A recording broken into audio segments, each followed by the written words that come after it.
Class 7 English supplementary reader का chapter number 1 the tiny teacher. Start करते हैं। Name the smallest insect you have seen and the wisest is it the fly? No it isn't. Is it the mosquito? No, not the mosquito. Then it must be the worm. No, none of these. It is the ant. सबसे छोटा animal, कोई भी सबसे छोटा insect आप सोच लीजिए जो उड़ भी सकता हो या वो बहुत छोटा हो दिखने में। ना तो वो मॉस्किटो है, ना तो कोई वर्म है, ना तो कोई और इंसेक्ट है। इंसेक्ट मतलब होता है जो कीड़े मकोड़े होते हैं छोटे छोटे।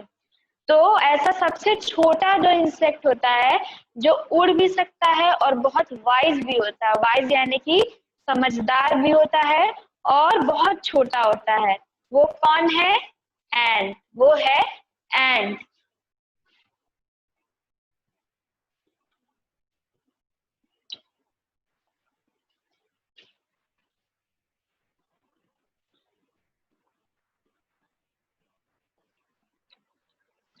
तो जो सबसे छोटा एनिमल है जो वाइज भी है और उड़ भी सकता है, वो ना तो मॉस्किटो है ना ही तो कोई अदर वर्म है। वो कौन है? एंट, चींटी। The commonest, the smallest but the wisest insect. बहुत साधारण सा, बहुत छोटा सा, लेकिन सबसे समझदार। वाइजेस्ट यानी कि सबसे समझदार insect. The story of an ant's life sounds almost untrue. जो एंट का जीवन है, अगर उसकी कहानी हम सोचें या समझे तो वो बहुत झूठी लगेगी। ऐसा लगेगा कि ये सच नहीं हो सकता। एक छोटी सी एंट इतनी समझदार और इतना मेहनती, इतना डिसिप्लिन कैसे हो सकती है? But people have kept ants as pets and have watched their daily behaviour closely. लेकिन कुछ लोग क्या करते हैं? एंट को पेट की तरह पालते भी हैं और उनका डेली का बिहेवियर यानी कि वो जैसा दिन प्रतिदिन जो काम करती है, जो उनकी क्रियाएं होती हैं, उन सबको बहुत ध्यान से ऑब्जर्व करते हैं। So we know a number of facts about this tiny, hardworking and intelligent creature. तो इसी वजह से लोग इनको पालतू बनाकर रखते हैं और एकदम क्लोजली इनको ऑब्जर्व करते हैं। इसी वजह से आज हमें एंट्स के बारे में बहुत अच्छे से पता है। एंट्स के बारे में बहुत अच्छे से इनका जो भी बिहेवियर है और ये जो इनका रहन सहन है वो हमें बहुत अच्छे से पता है।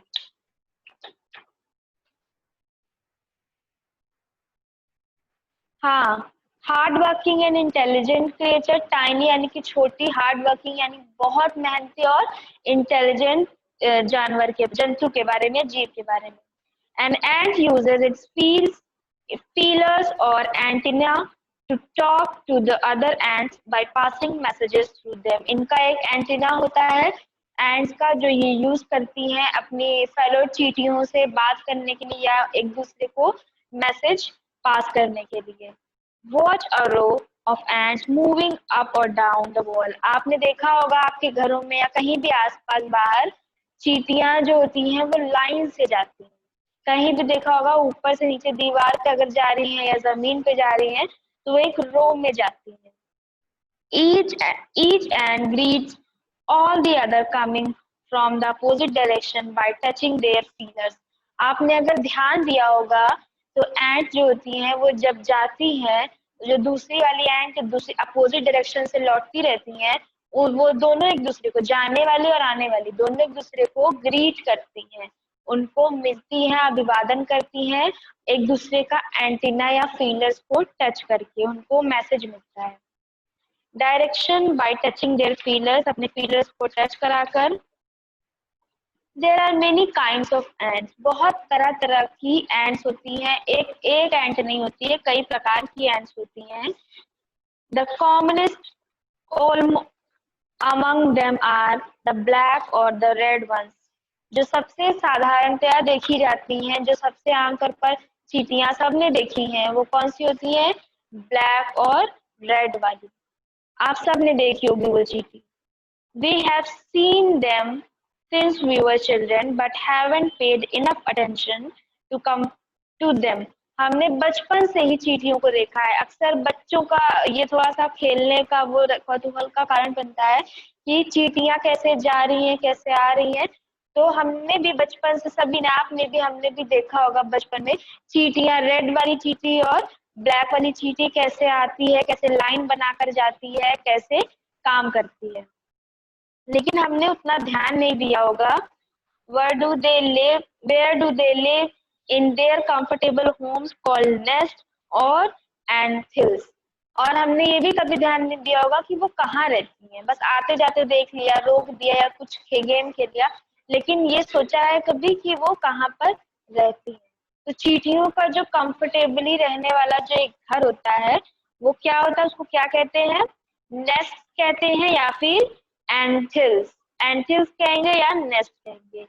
Each has hundreds of little rooms and passages. और उनके नेस्ट में, एंथिल्स में, कम से कम सैकड़ों की संख्या में घर होते हैं और रूम्स बने होते हैं। In some of these rooms, the queen ant lay eggs. और इन्हीं में से एक रूम में जो क्वीन एंट होती है वो एग्स ले करती है।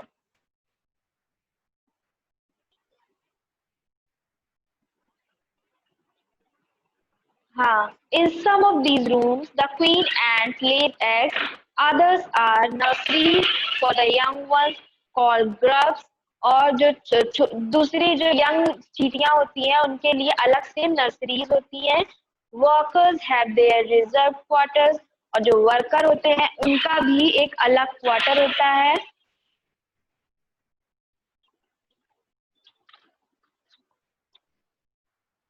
They spend most of their time searching for food. और ये अपना ज्यादा से ज्यादा समय, जो वर्कर होते हैं वो अपना ज्यादा से ज्यादा समय सर्चिंग ऑफ फूड यानी कि खाने की तलाश में बिताते हैं। Some rooms serve as storehouse for this food. और कुछ रूम्स को स्टोर हाउस बना दिया जाता है इन खानों को स्टोर करके, प्रिजर्व करके रखने के लिए। Soldiers have separated barracks. और जो सोल्जर्स होते हैं उनके अलग से बैरक होते हैं। No worker has ever tried to live in a soldier's house. और कोई भी वर्कर किसी भी सोल्जर के हाउस में रहने का नहीं ट्राई करता। So you see, an ant's life is very peaceful. और इसी वजह से सबको अपना अपना काम पता है, सबको अपना अपना रहने का रूम पता है। कोई किसी के रूम में नहीं जाता, कोई किसी और का काम नहीं करता। इसी वजह से एंड्स की जो लाइफ होती है वो बहुत पीसफुल होती है, बहुत शांति से गुजरती है।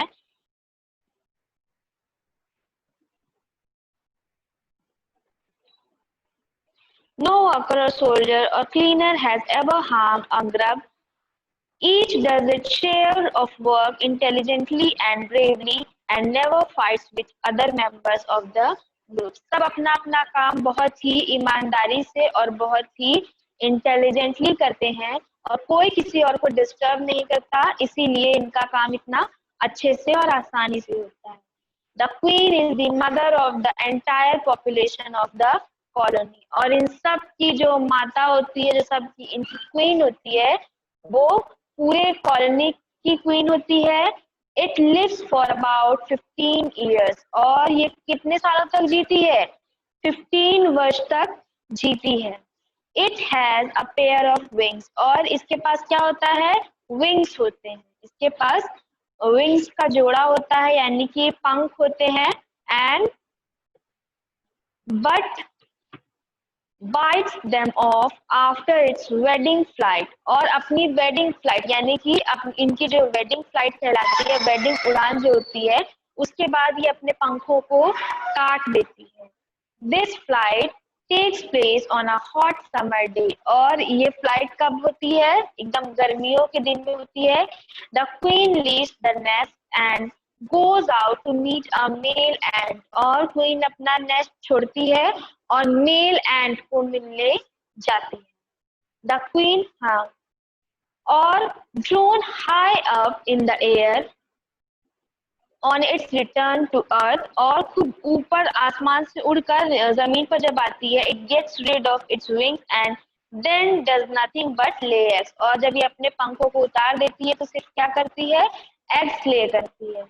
Eggs hatch and grubs come out, और जब एग्स हैच होते हैं तो छोटे छोटे इसके ग्रब्स बाहर आते हैं। सोल्जर्स गार्ड देम, और जो सोल्जर होते हैं, सैनिक होते हैं, वो इन ग्रब्स की रखवाली करते हैं। Workers feed and clean them, और जो वर्कर होते हैं वो इनको खाना खिलाते हैं और साफ सफाई करते हैं।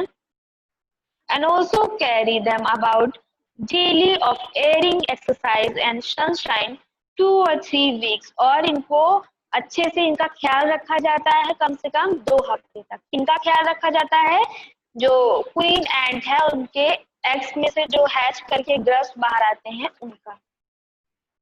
Letter grubs becomes cocoon and lie without food और एक्टिविटी, और कुछ ही समय बाद जो ग्रब्स है वो ककून में बदल जाते हैं फॉर 3 weeks मोर, और ये फिर अपने फूड की जो एक्टिविटी जो सारी एंड करती हैं ये भी करना स्टार्ट कर देते हैं।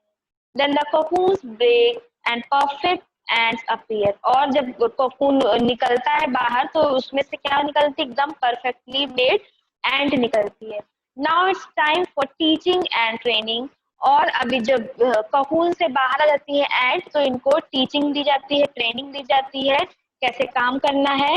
New ants learn their duties from old ant and workers, soldiers, builders, cleaners etcetera.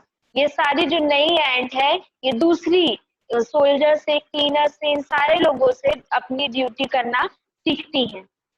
After a few weeks training the small ants are ready to go out into the big world for work, और cocoon से निकलने के बाद जब वो एंट बनती है फिर उनको ट्रेनिंग दी जाती है, उसके बाद ये रेडी हो जाती है दुनिया में जाने के लिए और अपने हिस्से का सारा काम करने के लिए।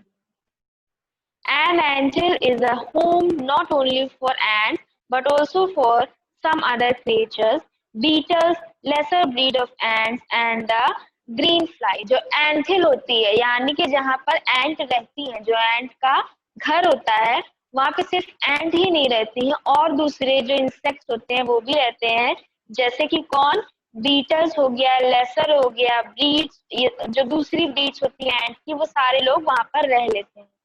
Why do ants want these alien creatures to live in their nest? अब ये सोच रहे होंगे कि क्यों एंट अपने घर में इन सबको रहने देती है, दूसरे जो क्रिएचर्स हैं या दूसरे इंसेक्ट हैं इनको एंट अपने एंथिल में क्यों रहने देती है? For several reasons, इसके कई कारण हैं। Some give off smell pleasant to the ant senses, कुछ ऐसे जो इंसेक्ट होते हैं जिनकी जो ऐसी स्मेल होती है वो एंट को बहुत अच्छी लगती है। अदर गिव स्वीट जूसेस, और कुछ जो होते हैं क्रिएचर वो उनको अच्छे अच्छे रस ला कर देते हैं, जूसेस देते हैं। And some are just pets और play things like cats and dogs to human beings, और कुछ ऐसे इंसेक्ट होते हैं जो एंट्स के लिए, जो चींटियों के लिए उनके पेट्स की तरह होते हैं। जैसे इंसानों के लिए डॉग्स और कैट्स होते हैं वैसे चींटियों के लिए वो इंसेक्ट होते हैं खेलने के लिए। The green fly is the ants cow, जो ग्रीन फ्लाई होती है वो चींटियों की एक तरह से काऊ होती है, उनके लिए गाय की तरह होती है। The ants train it to give honeydew like milk with a touch of their antenna, और जो एंट होती है वो ग्रीन फ्लाई को ट्रेनिंग देती है, किस लिए, उनके लिए रस लाने के लिए। जैसे कि काऊ इंसान के लिए मिल्क देती है वैसे ग्रीन फ्लाई जो होती है वो एंट को रस ला कर देती है विद द टच, और अपने एंटीना के टच से वो एंट जो होती है ग्रीन फ्लाई को समझाती है। They milk it just as we milk the cow, जैसे हम लोग काउ का मिल्क लेते हैं ना वैसे ही वो लोग ग्रीन फ्लाई का रस ले लेती हैं। Good morning ma'am. Good morning. Have humans learn as much as ant have, क्या इंसान ह्यूमंस जो होते हैं वो चींटियों से शिक्षा ले सकते हैं? Perhaps they have but they haven't put their learning to good use, हाँ इंसान भी चींटियों की तरह शिक्षा ले सकते हैं, उनकी तरह ही मतलब समझदार और कर्मठ हो सकते हैं, लेकिन वो सारी जो उनका जो ज्ञान होगा वो सारा ज्ञान अपना अच्छे काम में ही नहीं लगाएगा इंसान। They may still learn a few things from this tiny teacher, और अभी भी इंसान को बहुत सारी ऐसी चीजें हैं जो इस छोटे से जंतु से सीखनी है। हार्ड वर्क, क्या क्या, हार्ड वर्क, कठिन परिश्रम, sense of duty and discipline, एकदम ड्यूटीफुल होना, निष्ठावान होना अपने ड्यूटी के प्रति और डिसिप्लिन होना, एंड क्लीनलीनेस, साफ सफाई रखना, केयर फॉर यंग वंस, छोटे लोगों का ध्यान देना, एंड अबव ऑल, और ये सारी खूबियां चींटियों में जो होती है इंसान को सीखनी चाहिए। A firm loyalty to the land where they live, और अपने भूमि के प्रति, अपने मातृभूमि के प्रति एक लॉयल्टी भी होनी चाहिए। तो आपका ये जो चैप्टर नंबर फर्स्ट है टाइनी टीचर यहीं से खत्म होता है। नेक्स्ट क्लास में हम लोग सेकेंड चैप्टर से स्टार्ट करेंगे। कौन सा चैप्टर है? ब्रिंगिंग अप करी। Thank you students.